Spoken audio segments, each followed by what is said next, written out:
আমার নাম রুমি। বিয়ের আগে আমি বাবা-মায়ের সঙ্গে থেকে একটা স্কুলে শিক্ষিকার চাকরি করতাম। ভেবেছিলাম বিয়ের পরেও আমি নিজের কর্মে নিযুক্ত থাকব। আসলে অনেক আশা ও স্বপ্ন নিয়ে শ্বশুরবাড়িতে এসেছিলাম। কিন্তু শ্বশুরবাড়িতে এসে যা দেখতাম তাতে আমার খুব আশ্চর্য লাগতো। আসলে আমার জ্যাঠানী বিধবা ছিল। কিন্তু সে বিধবা থাকা সত্ত্বেও প্রত্যেকদিন অর্ধেক রাতে তার ঘরের ভেতর থেকে বিছানার কচকচানির আওয়াজ ও তার মুচকি হাসির আওয়াজ আসতো। এদিকে আমার শ্বশুর মশাই তো আমার জ্যাঠানির প্রত্যেকটা কথায় উঠতেন ও বসতেন। আমার জ্যাঠানি যা বলতো আমার শ্বশুরমশাই তাই করতেন। আমার শ্বশুরমশাই আমার জ্যাঠানির কোনো কথার অমান্য করতেন না। জানি না কেন রাতের বেলা আমার জ্যাঠানির ঘরের ভেতরের সেই আওয়াজ এবং আমার শ্বশুরের জ্যাঠানির প্রতি এতটা উদারতা আমার মনে একটু খটকা জাগিয়েছিল। তাই আমি আমার শ্বশুরমশাই ও জ্যাঠানিকে সন্দেহ করতে শুরু করেছিলাম এবং আমার এই সন্দেহটা সত্যি কিনা সেটা জানার জন্য আমি একদিন রাতের বেলা বরের ঘুমিয়ে যাওয়ার পরে চুপচাপ নিজের ঘর থেকে বেরিয়ে যখন জ্যাঠানির ঘরের ভিতরে উঁকি মারতে শুরু করি, তখন ভেতরের কিছু দেখতে না পেয়ে একটা বড় টুল নিয়ে এসে ঘরের ভেন্টিলেটরের সামনে রেখে ওই টুলের উপর চেপে ভেন্টিলেটরের ফুটো দিয়ে আমার দৃষ্টি ঘরের ভেতর পড়তেই আমার পুরো শরীর যেন কেঁপে ওঠে। কারণ আমার বুড়ো শ্বশুরমশাই ও আমার জ্যাঠানি তারা দুজনে বিছানায় শুয়ে একে অপরকে, আসলে আমি যখন বিয়ে করে শ্বশুর বাড়িতে আসি তখন প্রথম দিনই আমার মনে একটু খটকা লেগেছিল। কারণ আমার শ্বশুরবাড়িতে আসতে না আসতেই তো আমার বিধবা জ্যাঠানি আমার উপরে নিজের হুকুম চালাতে শুরু করে।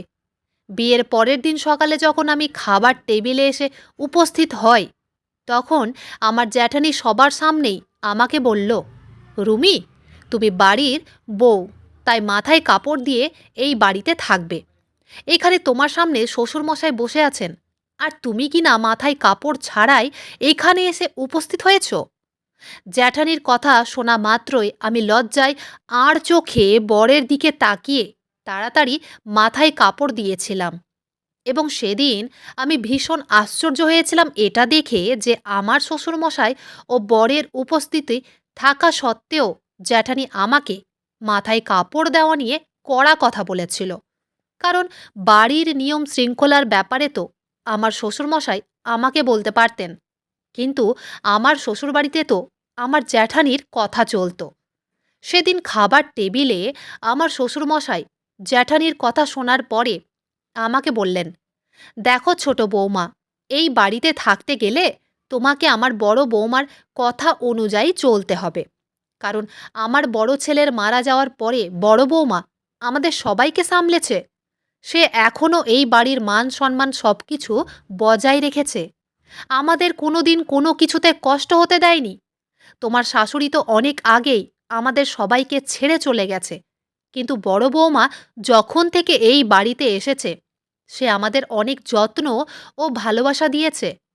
আমার বড় ছেলের মারা যাওয়ার পরেও আমার বড় বৌমা দ্বিতীয় বিয়ে করতে চায়নি। সে এই বাড়ি ছেড়ে ও আমাদেরকে ছেড়ে যেতে চায়নি। সে এখনো আগের মতোই আমাদের সবাইকে আগলে রেখেছে। তাই আমি চাই তুমিও যাতে বড় বৌমার দেখে সব কিছু শেখো এবং তার মতোই সংসারটাকে গুছিয়ে নিতে শেখো। এমনকি আমার জ্যাঠানি তো আমার প্রত্যেকটা পদে পদে বাধা দিত। যেমন আমি নিজের পছন্দের কোনো জামা কাপড় পরলে যেটা নিয়ে বাধা দিত। সে বলতো, দেখো ছোট বউ, এই বাড়িতে তোমাকে শাড়ি পরেই থাকতে হবে। অন্য কোনো মডার্ন জামা কাপড় এই বাড়িতে তুমি পরতে পারবে না। আমার প্রত্যেকটা পদে পদে আমার বিধবা জ্যাঠানির বাধা ও বিপত্তি করত। আমার কিন্তু এইসব মোটেও ভালো লাগতো না। তাই আমি কিন্তু এই ব্যাপারে একদিন আমার বরের সঙ্গে কথাও বলেছিলাম যে, তোমার বৌদি প্রত্যেকটা পদে পদে আমাকে কেন বাধা দেয়? বর তখন অনেক ভালোবেসে আমাকে বুঝিয়ে বলেছিল যে, দেখো রুমি, বৌদি যা করে এই বাড়ির ভালোর জন্যই করে। তাই তুমি বৌদির কথার কিছু খারাপ মনে করো না। যাই হোক, সেদিন তো আমি আমার শ্বশুরমশাইয়ের সব কথা বুঝে গেছিলাম, কিন্তু শ্বশুরবাড়িতে ২-৪ দিন থাকার পরেই আমি একদিন যখন রাত্রিবেলা বরের পাশে শুয়েছিলাম, তখন জানি না কেন আমার ঘুম আসছিল না এবং আমি আমার বাবা-মাকে স্মরণ করছিলাম। তারপর অনেক চেষ্টা করার পরেও সেদিন রাতে যখন আমার ঘুম আসেনি, তখন আমি নিজের মনটাকে শান্ত করতে রুম থেকে বেরিয়ে বারান্দা ঘরে যেতেই আমার পুরো শরীর কিন্তু কেঁপে ওঠে। কারণ আমার বিধবা জ্যাঠানির ঘর থেকে আজব ধরনের শব্দ আসছিল এবং ভেতরের শব্দ শুনে স্পষ্ট বোঝা যাচ্ছিল যে ঘরের ভেতরে নিশ্চয়ই কোনো পরপুরুষ ছিল এবং তার সঙ্গে আমার জ্যাঠানি ছিল। আমি তো এই সব কিছু আন্দাজ করেছিলাম। আমার জ্যাঠানি তো বিধবা ছিল। তাহলে তাঁর ঘরের ভেতরে কে বা কারা ছিল? আমি যেহেতু বাড়ির নতুন বউ ছিলাম, তাই আমার মনে একটা ভয় ছিল। তাও আমি মনে সাহস জুটিয়ে যখন বিধবা জ্যাঠানির ঘরের দরজার সামনে গিয়ে দাঁড়ালাম, তখন ভেতর থেকে আরও স্পষ্টভাবে আওয়াজ আসছিল, আহ আহ, উহ উহ, অনেক হয়েছে, আর নয়। ওই শব্দ শুনে ভয়ে আমার গায়ের লোম যেন খাড়া হয়ে উঠেছিল। তারপর ওই শব্দ শুনে আমি ভয় পেয়ে সেখান থেকে ছুটে নিজের ঘরের ভিতরে ঢুকে পড়েছিলাম। সেই সময় ওই শব্দ বা আওয়াজ পেয়ে আমার মনে এটা সাহস হয়নি যে আমি একবার দরজার ফুটো দিয়ে বা জানালার ফুটো দিয়ে উঁকি মেরে দেখি যে ভেতরে আমার বিধবা জ্যাঠানির সঙ্গে কে বা কারা রয়েছে। কিন্তু আমার মনে খটকা লেগেছিল যে জ্যাঠানির ঘরের ভেতরে নিশ্চয়ই কোনো পরপুরুষই ছিল। কিন্তু এই কথাগুলো আমি বরকেও বলার সাহস পাইনি, কারণ তারা তো অন্ধের মতো আমার বিধবা জ্যাঠানিকে বিশ্বাস করত। তাই জ্যাঠানির ব্যাপারে কিছু বললে হয়তো আমার বর আমাকেই খারাপ ভেবে বসবে। এটা ভেবে আমি চুপ করেছিলাম।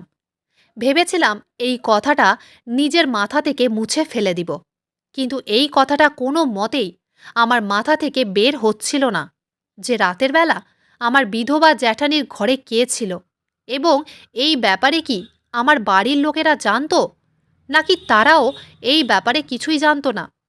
যাই হোক, এই কথাগুলো কিছুক্ষণের জন্য সাইডে রেখে সেদিন সকালেই আমি খাবার টেবিলে আমার শ্বশুরমশাইকে বললাম, বাবা, আমি যেহেতু বিয়ের আগে একটা স্কুলে চাকরি করতাম, তাই আমি আমার কর্মটাকে এখনো ধরে রাখতে চাই। আমি আবার স্কুলে বাচ্চাদের পড়াতে যেতে চাই। ওই সময় আমার শ্বশুরমশাইয়ের কিছু বলার আগেই আমার জ্যাঠানি চেয়ার থেকে উঠে দাঁড়িয়ে বলল, ছোট বউ, তুমি এটা কি ধরনের কথা বলছো? এই বাড়ির বউরা বাড়ির বাইরে গিয়ে কাজ করতে পারে না। এই বাড়ির বউরা ভদ্র ও সভ্য, তাই বাড়িতেই থাকে। আমি আজ পর্যন্ত বাইরে কাজ করার কথা তো অনেক দূরের কথা। বাইরে কাজ করার কথা কোনোদিন স্বপ্নেও ভাবিনি। আর তোমার তো এই বাড়িতে আসতে ৪ দিনও হয়নি। তাহলে তুমি কিভাবে বাইরে গিয়ে চাকরি করার কথা বাবাকে বলতে পারলে? আমার জ্যাঠানির কড়া কথা শোনার পরে আমার বরের দিকে আমি খানিকক্ষণ চেয়ে থাকলাম, কিন্তু সেও তার বউদিকে কিছু বলার সাহস পেল না।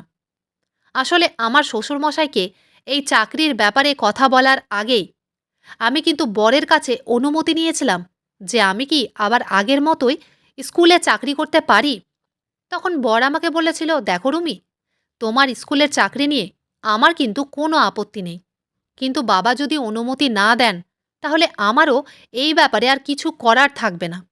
কিন্তু শ্বশুরের কিছু বলার আগেই তো আমার বিধবা জ্যাঠানি সিদ্ধান্ত নিয়েছিল যে আমি বাড়ির বাইরে গিয়ে চাকরি করতে পারবো না।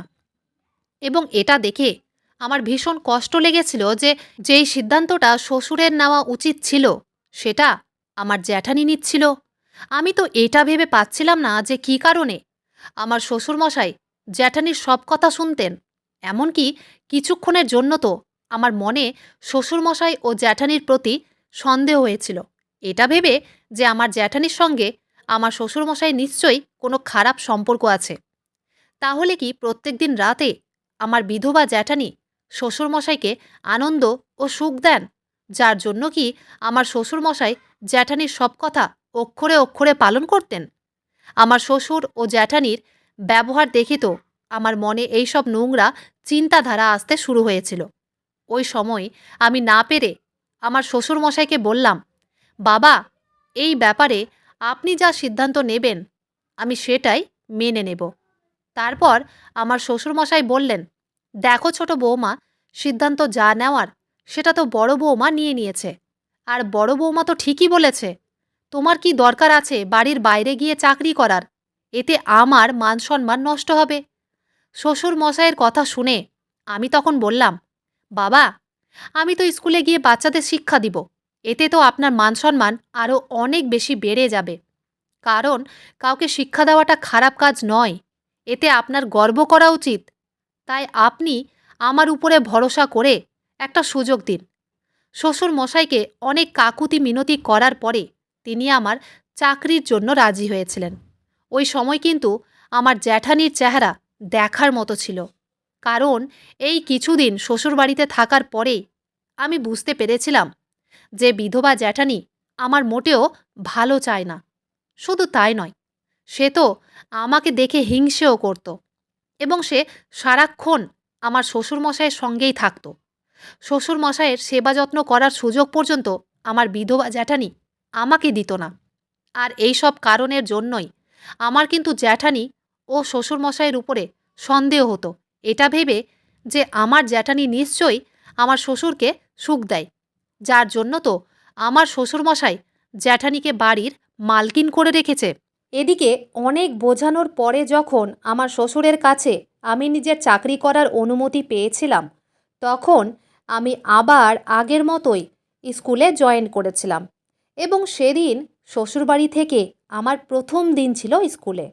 সেদিন আমার বর যখন সকালবেলা অফিসে চলে যায়, তারপরে আমি নিজে তৈরি হয়ে শ্বশুরমশাইয়ের কাছে আশীর্বাদ নিয়ে স্কুলের জন্য বাড়ি থেকে বেরিয়ে পড়ি।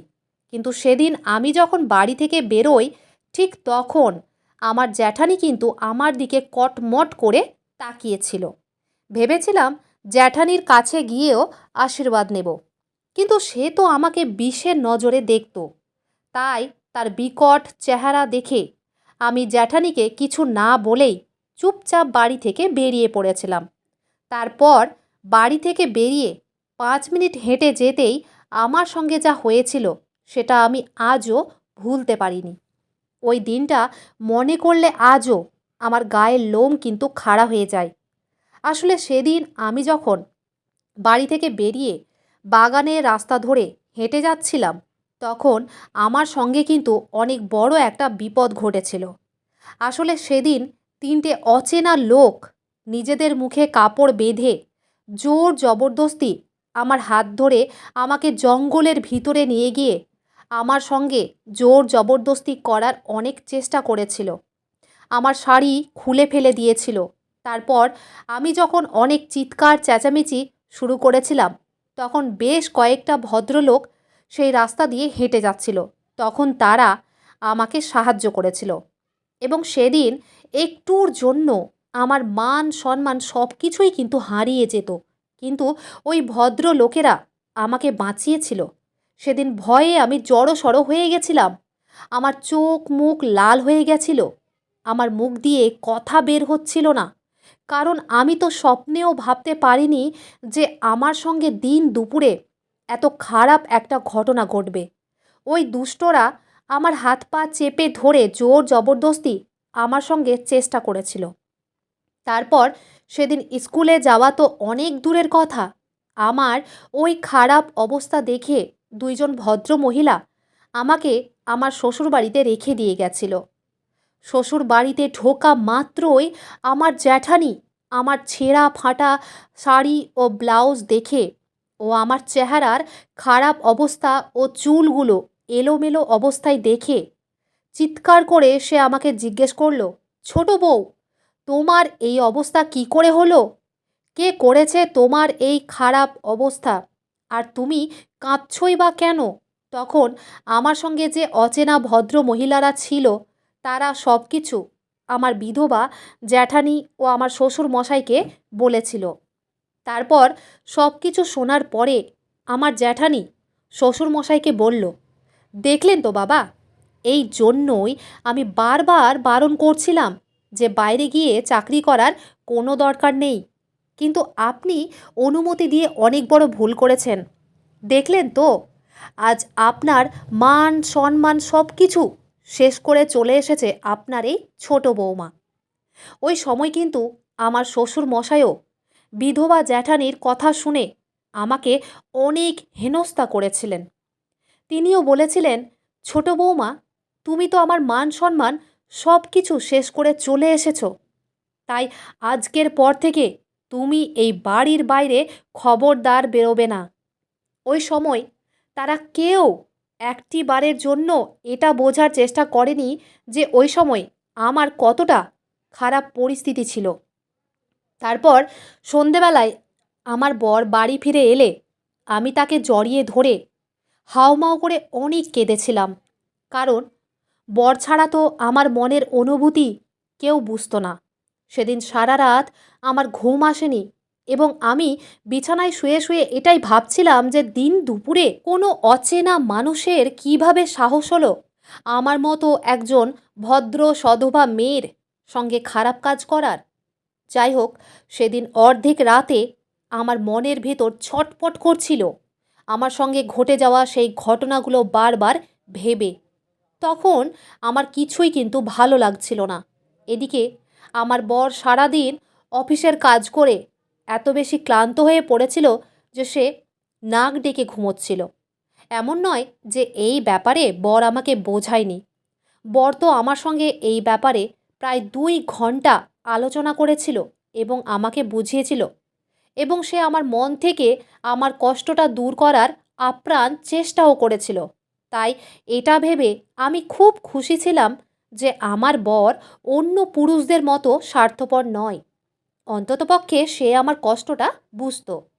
কিন্তু সেদিন রাতে ঘুম না আসার কারণে বরকে কোনো রকমভাবে বিরক্ত না করে আমি চুপচাপ নিজের ঘর থেকে বেরিয়ে রান্নাঘরের দিকে যেতেই আবার জ্যাঠানির ঘর থেকে একটা আজব ধরনের শব্দ পাই এবং তার সঙ্গে বিছানার কচকচানির আওয়াজও আমি পাই। এর আগের দিন তো আমি জ্যাঠানির ঘর থেকে আওয়াজ শুনে ভয় পেয়ে কিন্তু নিজের ঘরের ভিতরে ঢুকে পড়েছিলাম। কিন্তু সেদিন রাতে আমি ভেবেই নিয়েছিলাম যে আজ আমি দেখেই ছাড়ব যে জ্যাঠানির ঘরের ভিতরে এমন কি হচ্ছে, আমার জ্যাঠানির ঘরের ভেতরের রহস্যটা বা কী। তাই আস্তে করে যখন নিজের পা টিপে টিপে জ্যাঠানির ঘরের দরজার সামনে দাঁড়ালাম, তখন আরও স্পষ্টভাবে আমার বিধবা জ্যাঠানির আওয়াজ শুনতে পেলাম। সে তখন তার ঘরের ভেতরে উপস্থিত থাকা কোনো একজনকে বলছিল, আহ আহ, ধীরে ধীরে, উহ উহ, এবার দারুণ হচ্ছে, আহ, এইভাবেই চাই। এবং ওই ধরনের আজব শব্দ পেয়ে আমি বুঝে গেছিলাম যে আমার জ্যাঠানি তার ঘরের ভেতরে নিশ্চয়ই কোনো পরপুরুষের সঙ্গে মজা করছে। ওই রকম আওয়াজ শুনে আমার উত্তেজনা বেড়ে যায় জ্যাঠানির ঘরের ভেতরের দৃশ্য দেখার জন্য। তারপর দরজা ও জানালা দিয়ে অনেক চেষ্টা করেছিলাম ভেতরের চমৎকার দৃশ্য দেখার জন্য, কিন্তু আমি কিছুই দেখতে পাইনি। তারপর আমি চালাকি করে জ্যাঠানির ঘরের বাইরে দরজার পাশে যে সিন্দুকটা রাখা ছিল সেই সিন্দুকের কোণায় আমি চুপটি করে লুকিয়ে বসেছিলাম।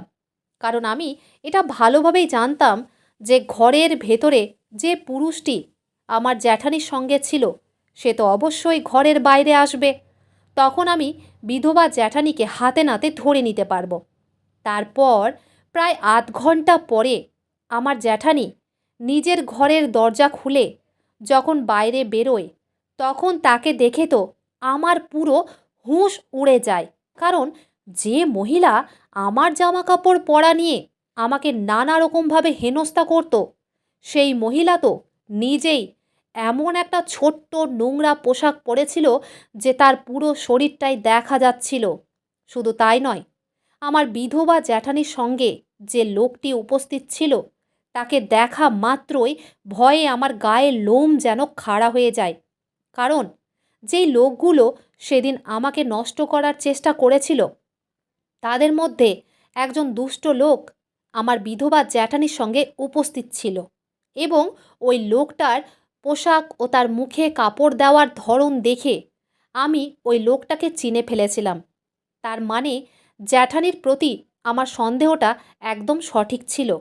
তাই সেদিন সুযোগ বুঝে আর দেরি না করে আমি চিৎকার চেঁচামেচি করে বাড়ির সবাইকে বারান্দা ঘরে ডাকতেই আমার জ্যাঠানি কিন্তু ভয় পেয়ে তাড়াতাড়ি ঘরের ভেতর ঢুকে নিজের গায়ে একটা চাদর মুড়ি দেয় ও নিজের প্রেমিককে পালাতে বলে। তারপর আমার চিৎকার শুনে আমার শ্বশুরমশাই ও বর নিজেদের ঘর থেকে বেরিয়ে আসে।